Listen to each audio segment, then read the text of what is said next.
on this balmy February that we are having, which is great by me because I would much rather do this than have y'all hiking in the snow. So we've arranged for that to be in a couple of days, so prepare. My name is Charity, and we are starting off our year with help, as usual. I will remove Bob in just one moment, but this is Bob. He has lots to say, I'm sure. Hopefully Rosie will not come in and actually start talking before this is over. So we are here today with Jessica from Sprouted Kitchen Gardens. That is her business. She is a garden coach, consultant, as well as leading classes and workshops from her own garden here in Fayetteville. She is a avid learner, and as we all are as gardeners, experimenter. And so she is a joy to know as a person, and does a lot of things in gardening and loves to share them. So we're really happy to have her here with us today. She also has just finished her horticulture therapy certification. So she went to school for horticulture therapy, which is quite popular in other parts of the world. But we're gonna keep working at this. We all know how therapeutic it is to be with plants. She actually has educational background now. So she is certified by the Horticulture Therapy Institute. And hopefully someday we'll have her here for some of that. So if you're interested in that, it would be wonderful to share that with you all too. She is going to talk about seed starting today. We have another class coming that has not been put on our event calendar yet because I'm working out some details. But we have a soil blocking class workshop, which is a whole other way to start seeds, coming up at the first part of March. So that should pop up on our calendar pretty soon. And then our other March topic is soil, and we have Wild Ones organization coming to do a discussion panel on soil quality and lots of information on that. So that should be really interesting. That's on our event calendar also. And just keep watching our events and our social media for that, upcoming things. And we are recording this today. None of you should be in it, but just to let you know, we are recording it, so it will be up later, posted onto our YouTube channel, and accessible for future if you wanted to refer back. Oh, and last thing, we're going to try to hold off on the questions until the end so that we have more time to get through the material, and then Jessica's here for it all. So, and here you go. Thank you. Thanks, Charity. Well, welcome. I'd love to see that so many people are interested in starting seeds. Last year we had a full house as well, so this is great to see so many more people that want to learn. But I'd like to get to know a little bit about you as well. How many of you have tried starting seeds before? Almost everybody. And how many of you are here because you want to learn to start vegetable seeds? You want to grow food? Okay. And how many want to start primarily flowers? And how many for both? Yeah. I like to intermix them. Well, as Charity said, let's see, this has gone off again. There. My business is Sprouted Kitchen Gardens. I was a teacher for many, many years, and right before COVID, stopped teaching, but I love to educate, and so I also am an avid gardener, and so had the idea, well, I will teach gardening. And so took a certification program through Guillory. You may have seen her on social media and such. So I am Guillory certified as a garden coach. I do private consultations for people who want to start growing in raised beds, and so that is, I come into your space and help you decide where and how to plant, and I do ongoing education. One of my main clients in Fayetteville is New Beginnings, the homeless shelter in South Fayetteville for people who are chronically homeless. We have, is it 20, Linda, 22 tiny homes where people can live temporarily while we all work with them to help them find permanent housing and get what they need in order to return to that. My friend and coworker Linda is in the back with more information about that. If you're curious about that, I run a gardening program for them where I go in once or twice a week and give them ongoing gardening lessons on how to grow their own food and then how to process and harvest it as well. So this will be my 4th year in working with them. So that's been a really amazing adventure. And then yes, I just did a year of college. I never thought at 56 that I'd go back to college, but I did. And so I just completed that with Colorado State and the Horticultural Therapy Institute. So that's a little bit of my background. I've been growing food for about 30 years. So inspiration to grow. So we talked about some of your for just vegetables, some for flowers. And so I want to take a minute just to think about your inspiration. You can close your eyes if you want, think about it. And I want to take you back to the first time you knew that you loved plants, whether it was flowers or vegetables. Was it how it looked? Was it how it smelled?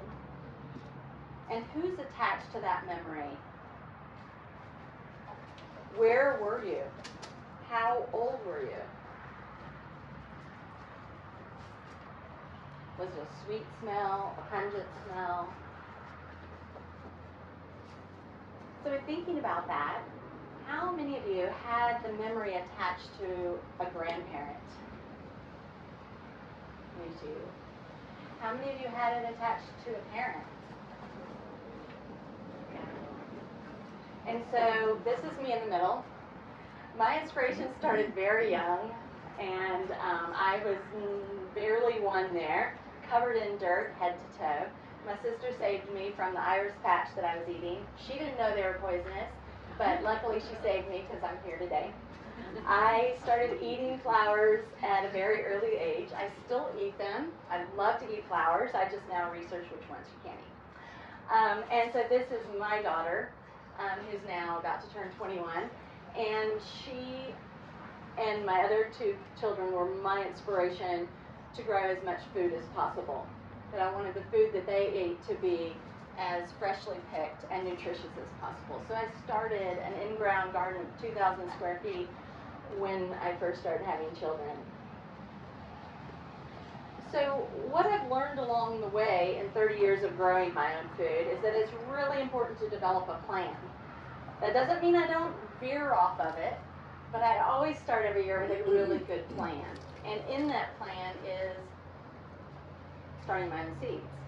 And so I've had a lot of trial and error. I've done it a lot of different ways. I'll tell you what works for me. I'd love to hear what works for you, and maybe give you some ideas of some new things to help make you more successful. That's my goal today, is that you're more successful than ever before. I keep a calendar, and we'll talk more about why that's important. I really like this book, the Garden Planning Journal. I've used it for about 5 years now, and I really like it in that it does have a calendar here in the center, and I keep it as with a lot of notes. And that, in each year, I add details to it. I like to mark when the first and last frosts are and just keep track of what's important for my area. So in planning, I highly recommend that you get some sort of calendar. It can look a lot of different ways, but calendars are really, really important in staying on track. And experiment, have fun. It's got to be fun for you to want to continue to do it. So I highly recommend just experiment. Every year I try something new. This year is artichokes. I know they don't grow super well here like they would in California, but I've got my seedlings up already. They need to be planted about 12 weeks before the first frost date to really give them a longer, stronger growing season. So this year my experiment is artichokes. They're biennial, which means I won't get any fruit till next year, but I'm trying. Start with simplicity. When I work with new gardeners and I say, well, what do you want to eat? What do you want to grow? The first thing they say is tomatoes. Guess what? It's one of the hardest to grow. So I'm like, let's back up. If you want to be successful your first year, let's back up. Let's start with some herbs. And so starting with simplicity, if you're a brand new gardener, is really important. Because I want you to have success so that you will want to do it again. So most important is have fun, have fun. So seed to plant, what's to know? Seeds are covered with all kinds of outer coverings. All of them are a little bit different. So what does it take to sprout them? Shout it out. What does it take? Moisture. Sun. Some light. What else? There's one more. Big one. Water. Water. Yes, those are the three main things we're going to talk about today. Water died.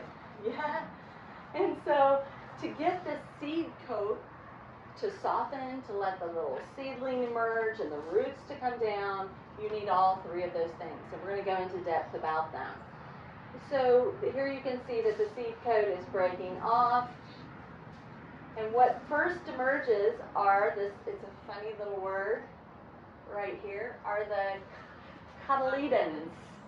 I said cotyledon for a long time. Cotyledons. And after the cotyledons, up come the true leaves. And that'll be important later in our talk. I found some examples here in the nursery where you can see the difference between that first little cotyledon and what the true leaf will look like. It's often extremely different. But when you get excited that the little cotyledons are up, you need to wait for those true leaves to find more excitement. Because your job's not over yet. So just pass those around and take a look at the difference there. Now, storing seeds is a topic of great debate. You can find all kinds of things, all, about different ways, and you'll find what works for you. Don't store them in your garage. The heat and the cold will just, it just makes them not as viable. This is what I've settled on. I love this. It's colorful. It makes me happy every time I go for my seeds. I keep them in an interior house closet. It's not the best place, but that's how I do it. And I have them sorted and labeled. It's so pretty. And so these are my herbs. The very best packets are the ones that are foil. All of mine are paper, it looks like. But the foil packets are the ones that will give you the longest longevity. Okay, fine. And the very best thing I've read about, so this is a foil packet, the very best method in the research I've done is to keep them in something waterproof that'll really cut down on the humidity, maybe a glass jar, and in the refrigerator. I was an interim gardener for wild apple seeds, and they have a mini fridge. It's just ideal. And in their mini fridge are all these jars full of seeds and labeled. So that's, your supreme way. In the garage, where I know a lot of people keep them, it just, the heat just teases them and, really weakens them, and their germination rate would go down. So if, like me, keep them inside the house, you'll have a much better chance of survival for the seed. Types of propagation of seeds. What we're talking about today in the plant world is sexual propagation versus asexual. Using the seed to sprout is a sexual method. Asexual is when you might take a cutting and put it in water for it to sprout. You might graft onto a tree or something, and that is asexual. Now, this could be a whole other class, Terry. But can anyone think of plants that you can do both with very successfully? Has anyone done this before? Tomatoes, yes. So tomatoes, you can take the seeds both and start a brand new plant. But are you familiar with the suckers on tomatoes? I like to think of it as like if I'm the branch and then you have like something coming up right there. right? You can pinch that off and actually put it in water or put it directly into some soil, and it will root and grow the identical plant that you started with. It's amazing. You can even pinch off the tops of them, and it will branch, and the new one will come right up as a duplicate of that exact plant. So I think that's really fun. So we're going to go quickly through this in more depth later, but what do they need? Heat or cold stratification?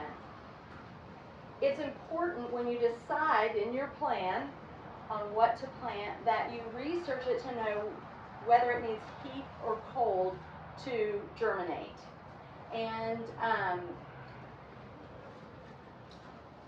there are more that need heat than need cold. Those that need cold, it's called stratification, in that they need a series of cold temperatures, dormancy in the cold, before they will successfully sprout. Has anyone grown garlic? Yeah? I love growing garlic. I think it's magical, and with my kids, I was always like, we're going to do some magic. You take one of the cloves, and in October, you stick it in the ground. It needs about 10 weeks to stratify and be in that cold weather. And then magically in June, when you pull it up, that one clove has become a whole head. And so I love nature in that way. But there are a lot of other types of seeds that need cold. Poppies. Yep, poppies are one of my favorites. I scattered my poppy seeds in October, where I wanted to add some more poppies to my garden because they need that cold time. You can also put them in the refrigerator or the freezer and give them the same simulation of the cold snap that they need in order to sprout. So that's important to think about with the types of seeds you want. Light or dark? Believe it or not, some seeds won't sprout unless you provide them with some light while they're still in their dormant little state and haven't come up with their cotyledons yet. Lettuce is an example of that. Columbine, begonia, poppies, petunia is one also. If you've buried it too deep, and if you have it in a dark atmosphere because you think, well, I don't need light until it comes up, well, they're not going to sprout. So those are some examples of ones where you need to have your light on from the very beginning. Most of them need dark. And how much moisture? We're going to talk about that in more depth as well. You want to keep the medium for sprouting seeds consistently moist. You can't tease it by having it moist, putting the seed in, and letting it dry out completely, because that seed coating starts to soften. It wants to come out and set its roots, and then you dry it up. So what's going to happen? It's going to just shrivel and die. It's hard to revive them after that point. Once they've started the process of germination, if you let it dry out all the way, it's near impossible to revive it. So you really want to keep it evenly moist. We'll talk more about this, but you don't want to drown it either. Pre-soaking.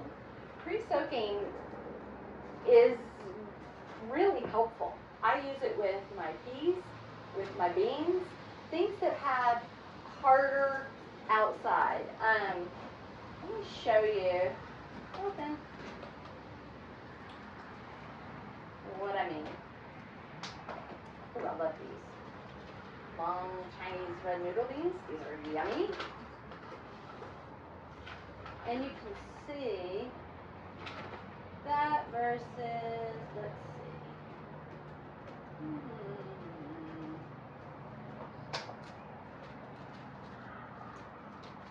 I'll just pass around some handfuls. Just the difference in the seed coating. These little cucumber seeds are actually quite even flexible. It's quite soft. You can nick them easily with your with your fingernail. But the bean seeds have a lot thicker texture, and so it requires longer for that little cotyledon to break out. There you go. Whoops. There you go. Let's pass some seeds around. And so pre-soaking can aid these bean seeds in coming out sooner. Again, Research the type. Peas, they often recommend leave it overnight in some water before you plant it the next day. You'll see that it almost doubles in size, it swells up. That first outer covering may even open up. With beans, I've seen some recommendation of only having it about 2 hours in some water. Hot water does speed it up and soften that outer covering, so that can be another idea.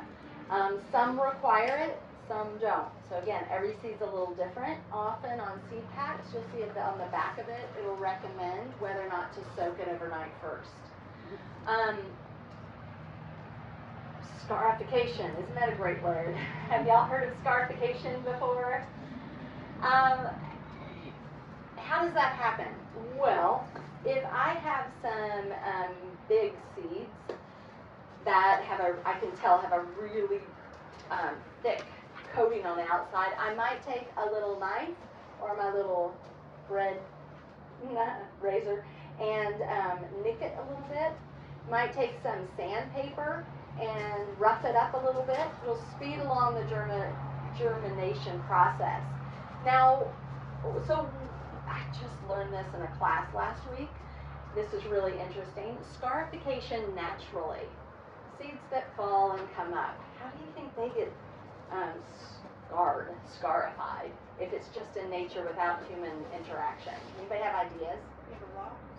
Some rocks. They might hit a rock. There might be some rain that rolls rocks around on top of it. Yep. Any other ways? Birds. Yep. They pick it up. They move it around. They also eat it. And think about, well, raccoon scat, right? Full of seeds. So as they pass through the intestines and such, they are softened, broken down. It makes them more susceptible to sprout. Some people who are really serious about it use an acid wash or even vinegar to soften the exterior of those seeds to get them to sprout sooner. Oh, fire is a good one. You heard about, like, I think there's pines that need a fire to actually open that seed coating before they'll sprout. So can you plant too deep? Absolutely. So yesterday I told my dad I was coming here and I was going to talk for an hour about seed starting, and he said, well, you take a seed and you put it in the dirt. Like, well, first of all, dirt, you're not going to have good success. Second of all, well, how deep are you going to put that seed? It's extremely important. Now, as I passed around the seeds, you might have noticed that they're often elongated. So the rule of thumb is 2 to 3 times the shortest depth on that seed is how far you plant it. So the bean might be long, but skinny, right? So think about 2 to 3 times that depth is how deep you want to plant it. So what about lettuce seeds? Have you seen those and how tiny? And so that and carrot, those are barely put on the surface. If you look and think about the depth of those itty bitty seeds, you're going to barely go under the surface. Even carrot, I've seen some people who rough up the nice soil, put on the carrot seeds, gently pat it down, and even put a board on top after they've moistened it, right? Put a board on top to hold them in place a bit. Let some roots go down and then they remove that. So I've seen that done successfully. But with those itty bitty seeds, you hardly want to bury them at all. I would say the number one problem of people not having their seeds germinate is that they've put them in too deeply. So be really conscientious of that. Oh, this is fun. Okay, I like this word too. Mucilaginous. It kind of makes you go, ugh.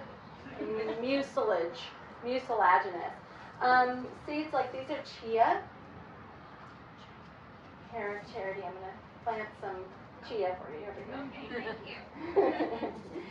go. They have something interesting. Oh, come back. There we go. They do something interesting. They have a mucilaginous coating on them. It's going to take just a minute, and then it's going to show up. It happens pretty quickly. And it does a couple of things. And I meant to look up like what country these are all native to. Things like basil, chia. But these tiny, tiny seeds, when they get wet, they swell up with this mucilaginous coating. Have you eaten chia and they get in your teeth and they're like slimy? That's the mucilaginous coating. And it provides it extra moisture. So I'm thinking that whatever country it adapted to must have had like intermittent wet and dry cycles, right? And so it holds extra, there it's starting, it holds extra moisture to help it germinate by being moist longer. That's fun to watch. You can even do them in your hand. I like to do it with kids and hold it in my hand and watch the mucilage form. It's really cool. So some of my favorite sources, these are where my go-to, Baker Creek. Gifting is one of my love languages, and so they put a free seed packet in their boxes, and so I'm a huge fan. Also, their Missouri location is not too far away. It's a fun day to go up there. Their vegan cafe is amazing. They take the food right from their greenhouses and cook one dish a day, and that's all they serve is that one dish. It's delicious. Walking into their, I should be an ad for them. Walking into their store there with rows and rows of their beautiful seeds. It's so much fun. They have a tulip festival, which is gorgeous. They have I don't know, they've changed the name of it. I used to go and camp for the week and attend all the classes, but they are still doing that, but they've shifted the name. But they have a festival of some type. Is it 2 hours, 2.5 hour drive? Worth it. Totally worth it. Renee's Garden, I love her seeds because you can get color-coded mixed packs.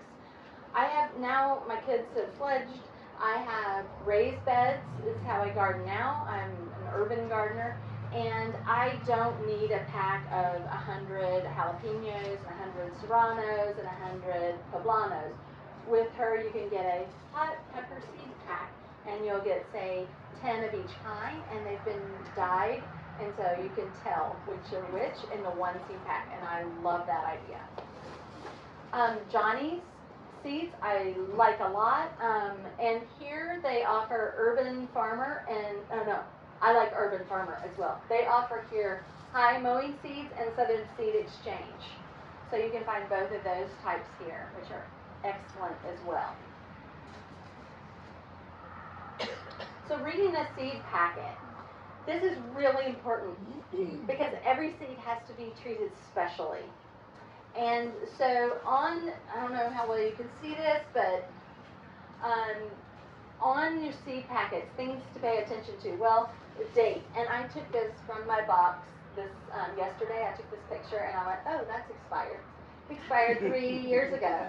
I still have it. I will still try it. Every year that you hold on to the seed packs, your germination rate's going to go down by about 25%.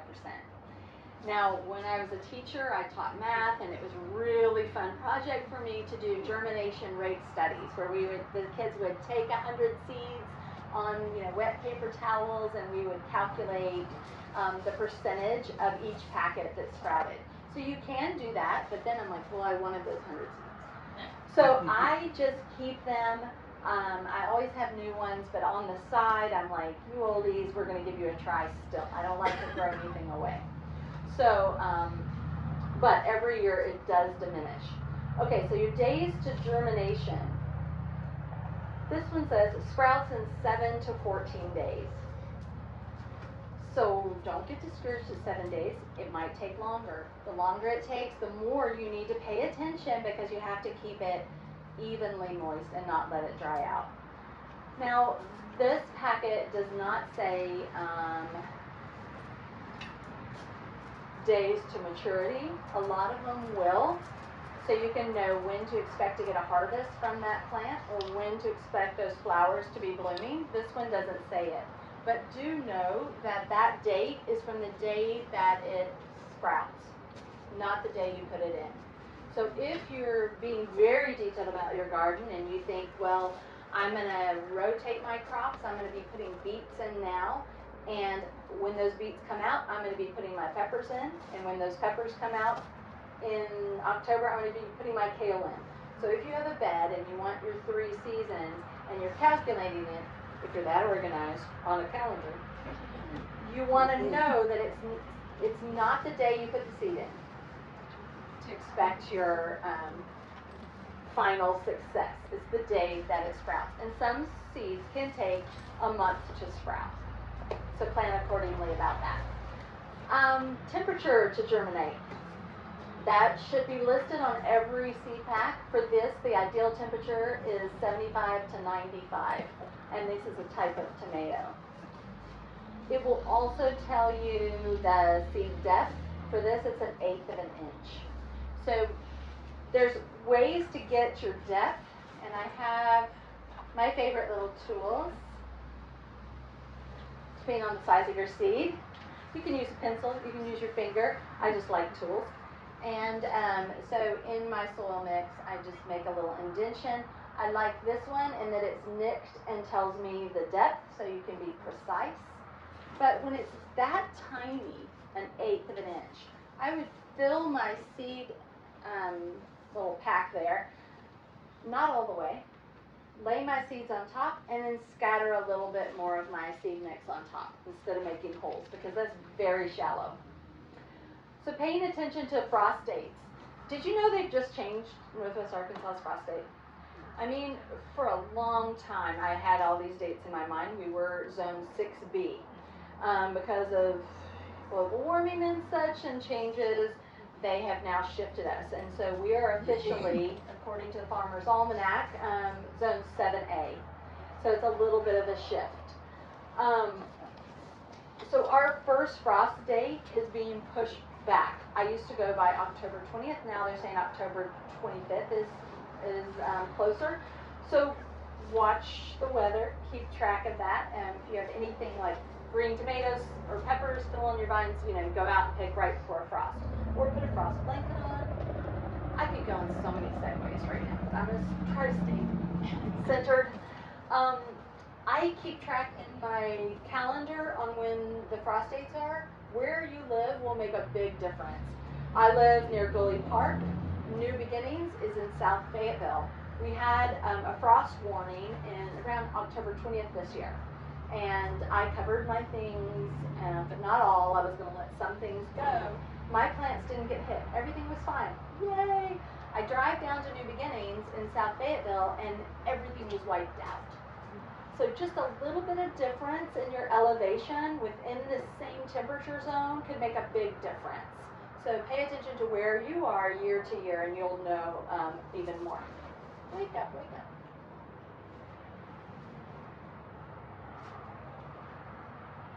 Okay, counting back to start your seeds. And so using these frost dates, a lot of them will say, start indoors 6 to 10 weeks before last frost. And so that's what I mean about counting back. So in my calendar, I mark the last frost date potential, which is now April 11th, not April 20th anymore. And I count that many weeks backwards, and I mark my calendar so that I know on my to-do task list I need to start those seeds at that point. So that's why artichokes were 12 weeks before your last frost date. So that's another thing to pay some attention to. So what to plant in? What are some things you've tried? Just call it out. Milk jugs. Anything else? Use those foil baking tins. Yeah. I've done those. Those work really And well. eggshells. Eggshells works great. Yogurt containers, cottage cheese containers, all kinds of things. I sometimes plant directly in the bag. Just cut it open and plant things in there. What's really important with whatever you use, the red cups, what are those called? The Cello. Cello cups, that's a popular one. the important thing is that you have drainage, that you poke holes in the bottom so that you have some drainage and it doesn't get bogged down in too much water, okay? I use planting trays similar to these. This has just been my favorite go-to. One thing I haven't done with these yet, you can see that they were used from last year, is to sterilize it. Every year before I replant in them, I do a diluted bleach bath for them to kill any pathogens that might have been brought in from last year's crop inadvertently from the soil. I'm just reading really lately that people are suggesting just leave these off, that they don't make a lot of difference. I've always used them. They provide to keep the moisture in. I felt like they kept the heat from leaving, so they kept them a more constant temperature. That was my reasoning. That's why I've always used them. But I'm starting to see, as things, new information, new tests come out, that they say it's not so important. So I'll leave that up to you to experiment with. I like these with capillary mat. It's again one of those words that until I hear other people say it, I'm like, is it capillary or capillary or how do you say that? I really like this because I can be a little lazy. I also like to go on spontaneous overnight camping trips, and this way I can be sure that my seedlings are going to stay moist by using the capillary mat. The way that I do it is get it pre-moistened, a little damp, and lay it here. I fill this with water. And so by having it dipped into the water, it creates a constant pull and stays moist. And that moisture with my pre-moistened soil that's in here pulls any moisture it needs up. So it's not drowning the plants and it's not allowing it to dry out because it has this pulling motion. So that's my own preference. A lot of people don't need or want it, but that's what I like. They do have these here at White River today. These are 72, that's great. And that's the setup. So they do have those here today. Okay, so don't forget drainage. Are they sterile? And so that's the bleach bath that we talked about, leaving it in about 5 minutes, and I feel like I've killed a lot of bacteria there. Get your labels ready. Be sure to label them well. I've done some things that were complete failures, so don't be a Jessica. I've put masking tape on the edges and used pencil, used regular pen. Well, what happens when it gets wet? Goes away. And so at the end, I'm like, I have no idea what kind of tomatoes these are. No idea. I can tell they're tomatoes, no idea what they are until they're going to sprout for me. So I now like to use plastic ones that I stick in. I keep each row organized, or it could be like each cell. So I put just like one in there. I discovered these genius little pens. They're different companies. This one's by Sharpie. They're permanent markers, but they're oil-based, and that's the key. Oil-based won't wash away. Sharpie markers fade and drift away, but these oil-based ones are fantastic. So I use those. They last all season long on the plastic, even outside during the weather. So that's my big tip there. Planting medium. So seed starting medium. Has anyone ever tried to start seeds just in compost? It does not work well. And also regular, what I would call soil, garden soil. Doesn't work well. Can you think of why not? Too heavy. Too heavy. Has clay in it often, especially if you live here in the Ozarks. You got a lot of clay. Might have debris in there, pieces of bark, and things that prevent that little fragile seedling from coming up. And so keeping the medium as light and tiny as possible is really important. So many people I talk to who have not had success just immediately start with garden soil and not a seed starting medium. This is the one that they have here, seed starting mix, and it's a combination of peat, vermiculite, and perlite. And I'm going to pass it around so you can just see and feel, if you like, how light and fluffy it is and how successful your seeds would be able to push up through that. By adding vermiculite and perlite, one or the other or both, and this mix does have both, you're going to really make that lighter, fluffier. Those also aid in retaining moisture. Does anyone know what perlite is made of?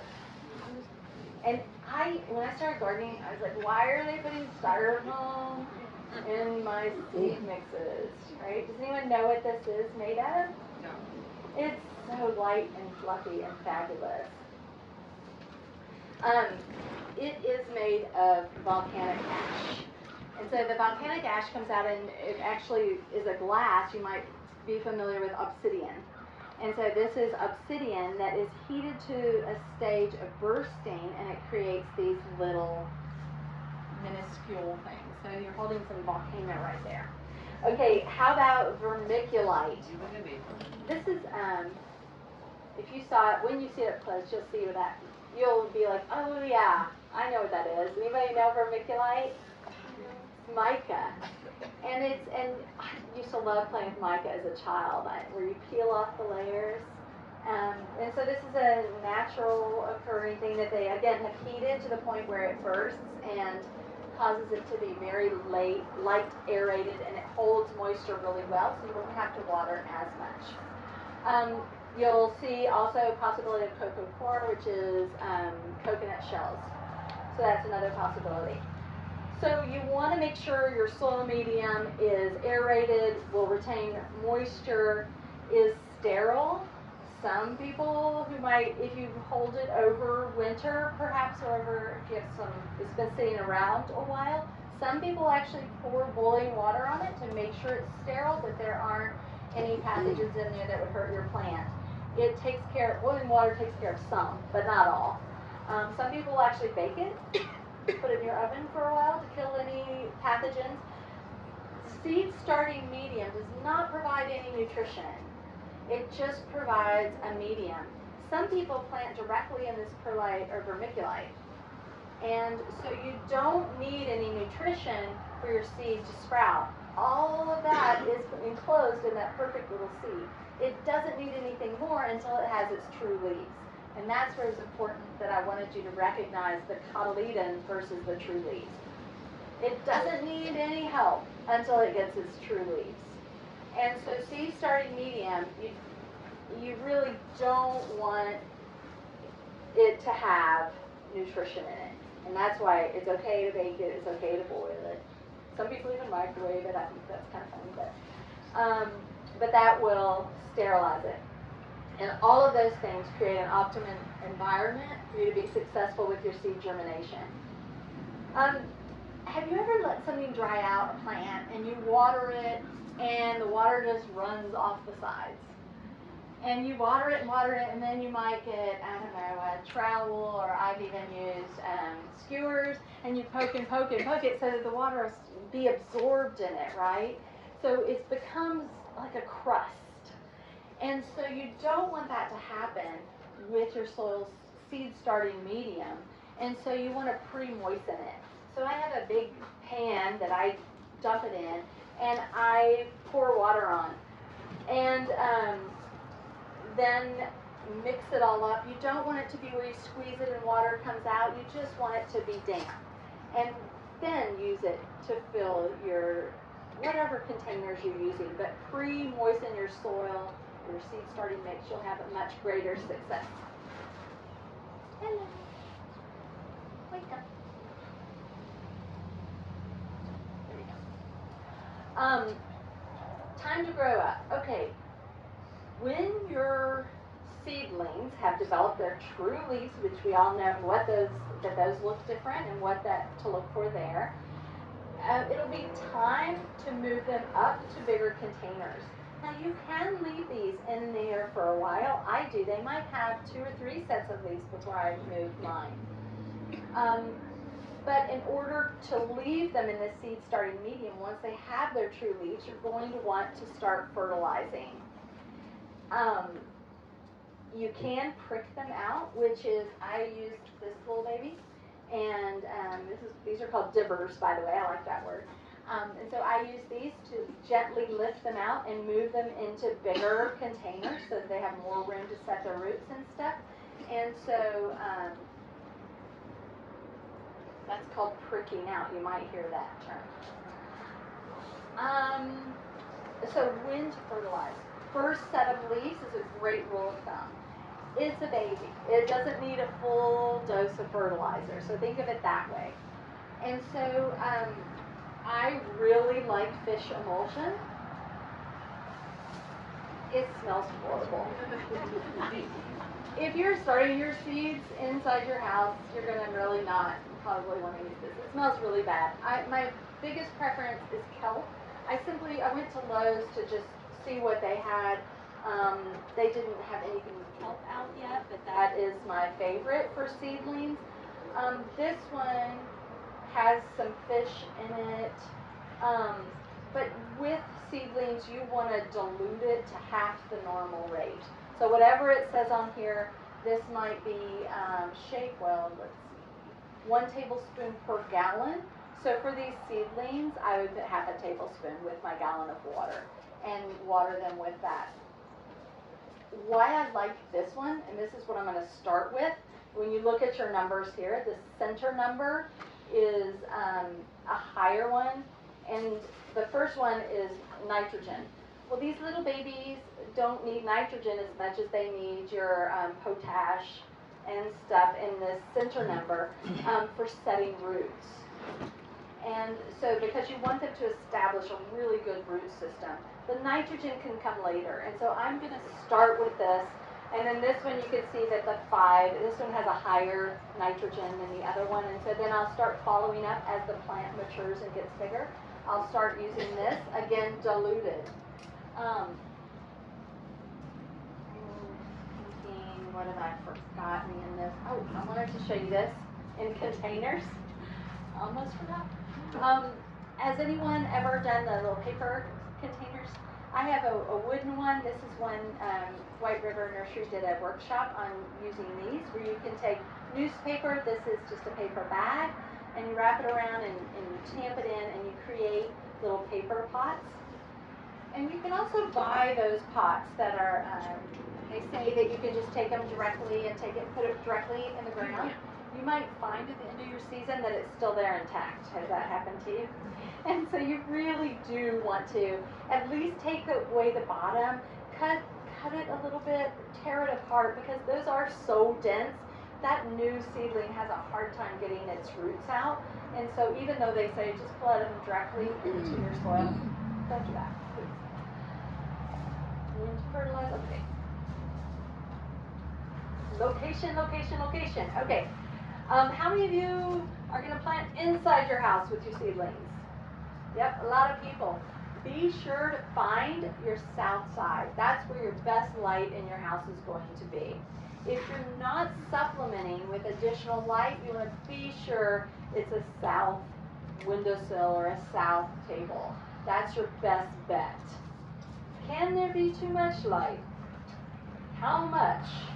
I use this is an old setup. I now have a greenhouse, but your light, you want to be 14, 16 hours a day.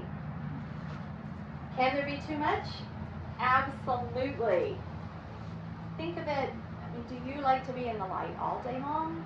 No. What do they say happens when we sleep? All kinds of brain processes happen, and plants need that too. They work all night, and in order to do the work that they need to do at night, they need dark. So give them that time to rest. Don't have your light on 24 hours a day. In all of the research, they found that 14 to 16 hours a day is best. How close?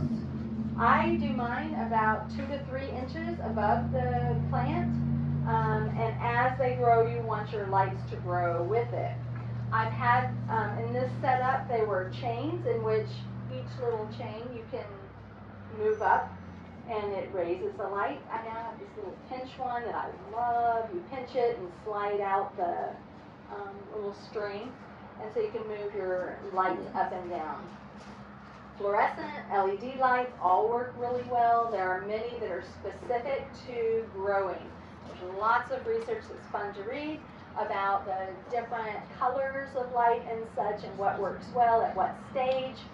I just get your regular shop lights, and that's what I use. Not enough light. Leggy plants. Anyone had leggy plants? It's so discouraging. It's the first sign of your plant talking to you, and it's saying, I don't have enough light, give me more light. So watching it for that, that just means you need to lower that light. It might be too late for that plant.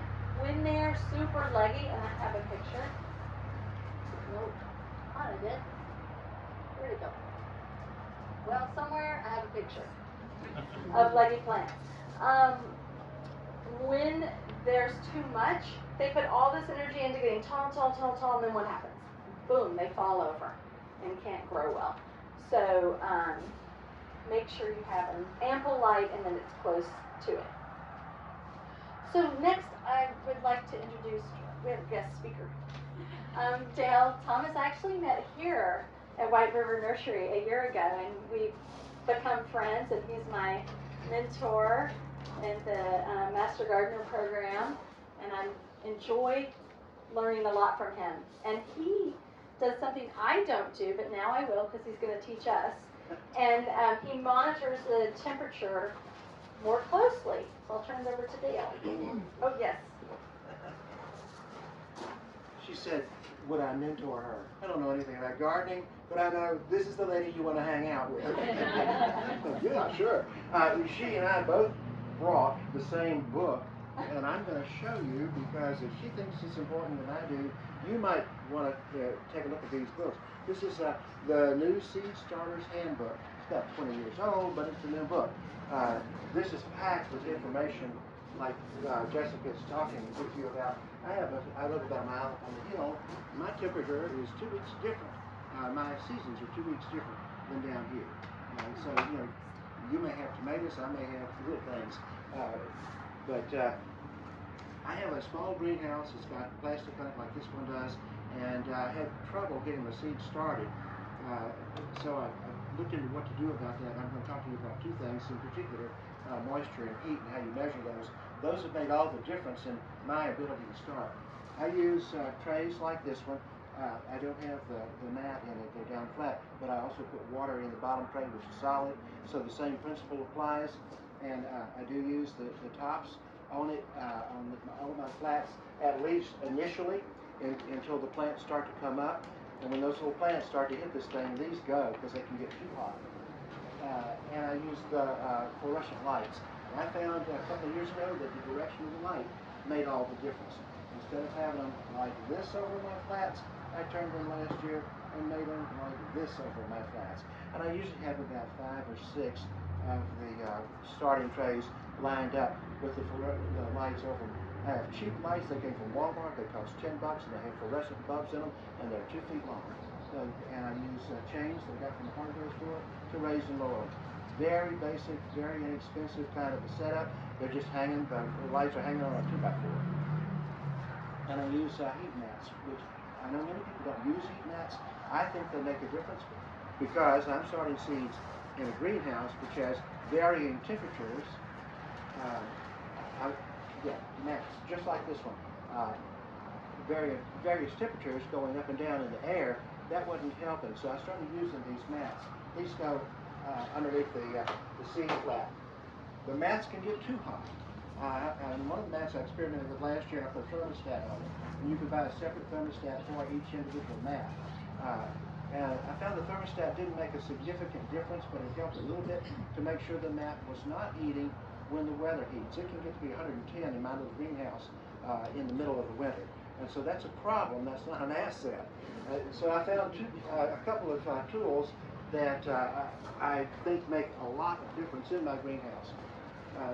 This is the first one. I know you can't probably see that. This is a Weber instant read meat thermometer that costs less than $10 at Lowe's. You push the button and you stick it in the soil, and it tells you what the temperature of the soil is. The temperature of the soil can go up and down throughout the day a lot, and that's not good. So fortunately, I'm at home where I can monitor that. With an overcast like this, I left my mats on as I came down here today so that they would not overheat. But this measures, Jessica's already talked about soil temperatures and indicated that usually those are available to see what your germination maximum or ideal temperature is. That's on a seed packet. Not all packets. There are charts that have that, and I think you have one, this one. And you don't have to be able to read this. These charts are readily available for vegetables and flowers. And this tells you the range that your temperature in the soil needs to be. I didn't think that was significant until I started paying attention to it. And it did make a huge difference in the quality of the plants so that I don't overheat. I burned up all of my seeds one year, and I called the place I got the seeds and talked to the head horticulturist, and he said, "Hey man, that's simple. You burned everything up." So you've got to watch the temperature of your soil. So that's a really easy tool to use. This is the other tool that I use in the greenhouse, and I don't use it so much with starting, although I do.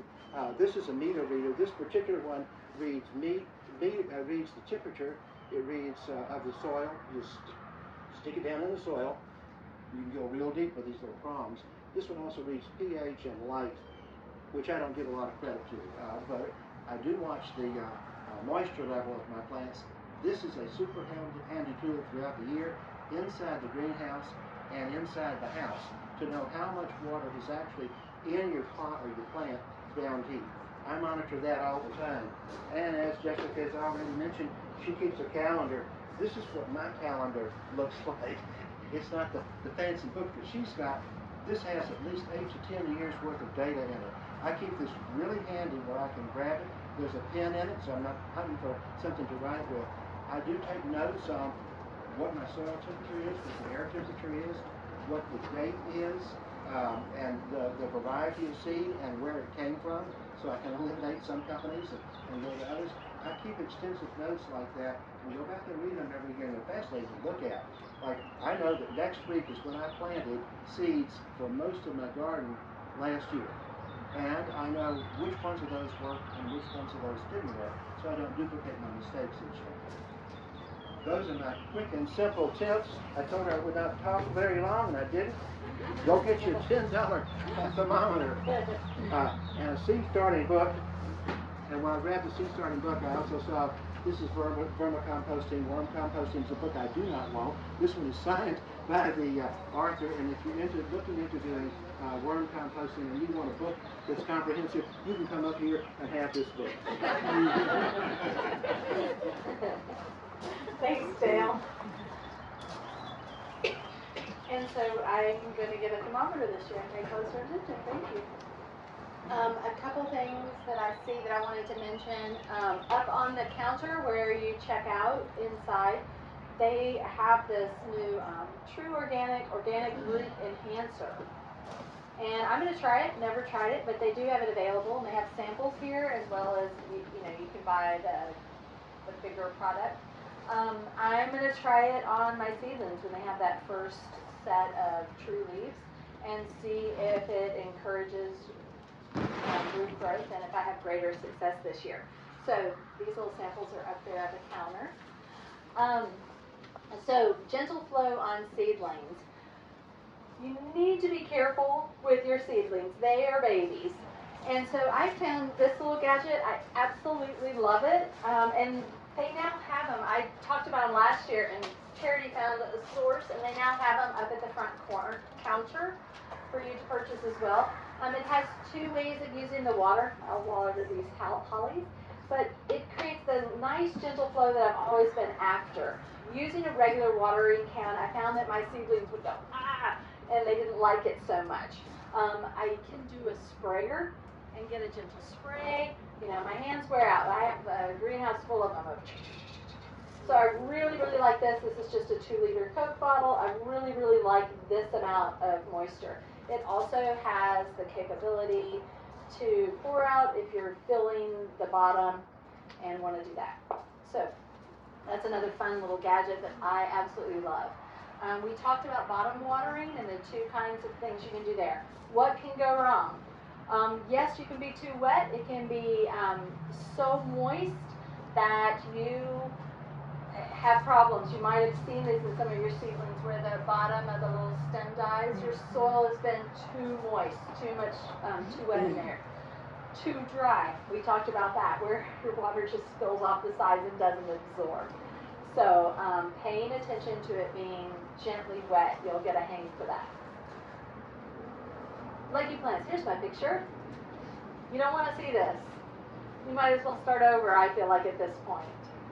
If they're edible seeds, if it's plant seeds, like if it's radish or beets or something, well, you can eat these. I just cut them off and they're delicious. They taste like mini radishes. They're so good. But I would start over with your seeds. Caring for the seedlings. Providing movement. See, I like a volunteer for this part. Okay. So we're going to pretend you're a new seedling. Come here. Let's face everyone. And stand with your feet together. Okay, you're a seedling. Say a gust of wind comes along. Okay, at least our leg went out. And so just like seedlings, as like if you provide them some movement, a fan, say in your greenhouse, but a little bit of movement. If you walk by them at the top at the first of the day and you just brush against them, you're going to cause them to. There you go. Thank you very much.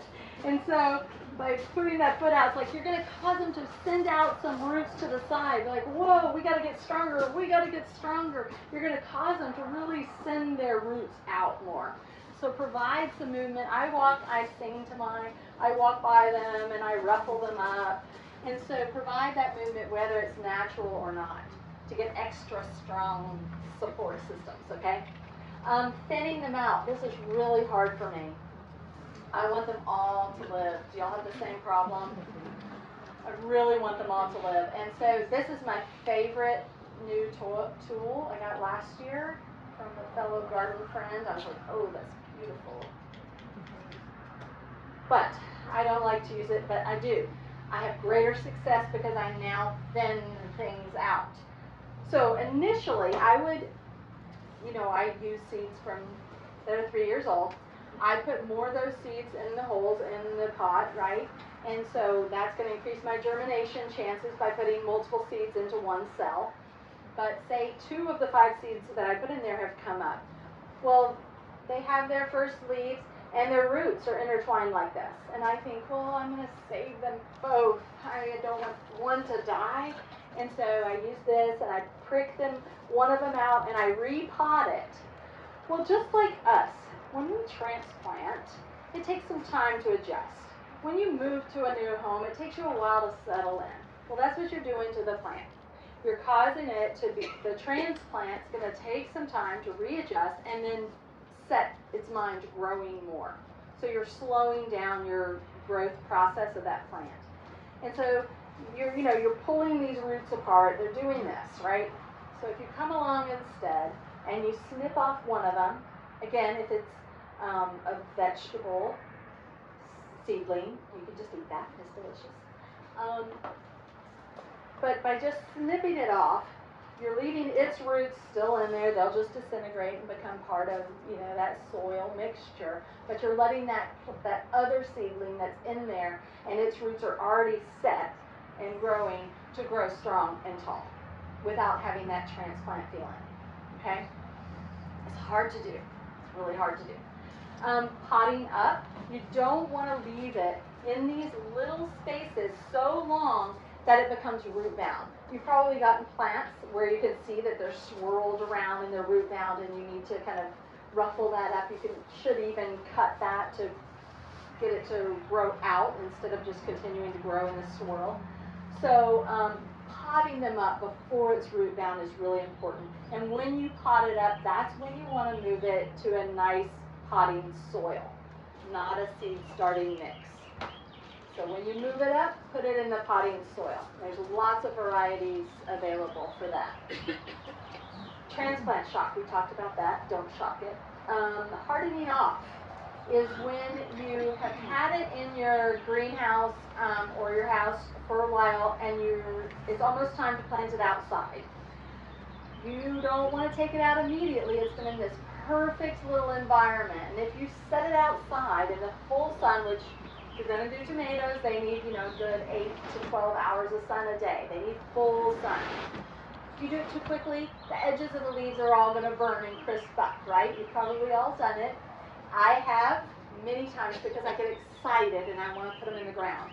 So you want to harden them off. I start by bringing them out into the sun for an hour, and I bring them inside. The next day I take them out for an hour and a half, 2 hours, and I take them inside. Yes, it's a lot of work, it's a dance, but you want to do it to have success. So that by the end you're out for 5 hours, and then before you know it, you've reached your 10-hour mark and you can put them in the soil. So don't move too quickly or you'll just be frustrated. Adding nutrients, we talked about that. Moving to a nitrogen-based fertilizer once they have several sets of leaves. And that's all for seedlings. And more than anything, it's my horticultural therapy insights. As Charity pointed out, working with plants is relaxing. It's rewarding. It's personally satisfying. You feel success. I see it with the people that I work with who are chronically homeless. They are the ones who inspired me to get further education about just what was going on, because I saw the pride that was developing. I saw the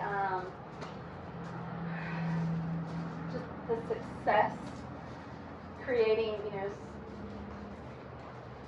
that they were creating something from a seed that they could pass on. The need and desire to share was returning. And that's all, scientifically shown to be true, that being around plants relaxes us. People heal faster when they're in a room with plants, when they have a view of plants.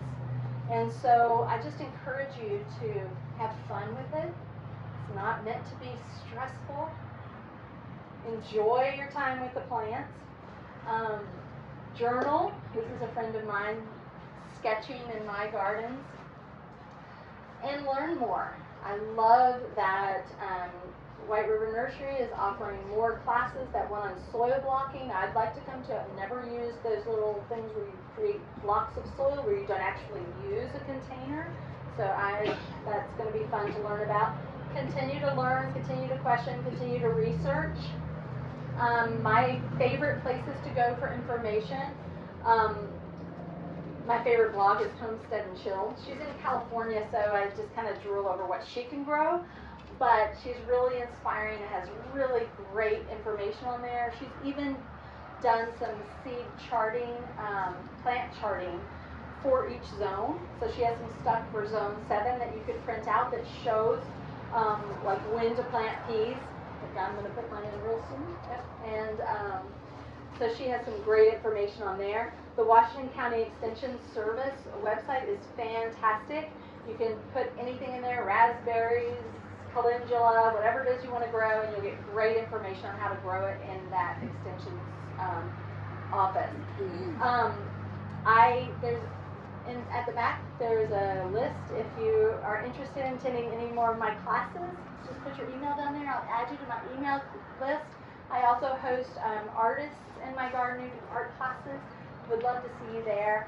If you have anywhere where you would have a club or anything you'd like me to come speak to, I'm happy to, about many topics, including horticultural therapy and its uses in the garden.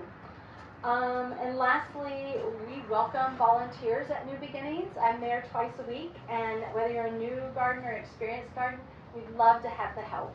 And so anytime, you just give me a shout, and I'll tell you when I'll be there, and you're welcome to join me. We have 14 raised beds there in which we grow a whole lot of food. We also now have a garden cart where once a week we set it up and sell to the public in front of our facility. So that's on social media. We post when we'll be out there.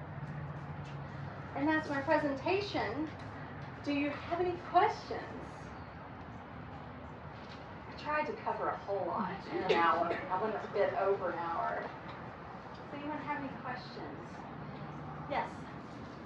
Do you have a special website or something on yours where you are working with Arkansas natural plants, particularly the seeds, soil, money, and the things other than just echinacea, but some of the very wild islands? There is great information on this, the Washington County Extension Service about native plants, but there are some other. I need something more Okay. research. I have it marked in my, I'll write your name down because I have a few flagged on my computer that I always go to. I just can't off the top of my head. Does anyone else know native plant websites that might? Yes. You're looking for like the actual plants or I'm looking for, I have seeds from people that know my love, and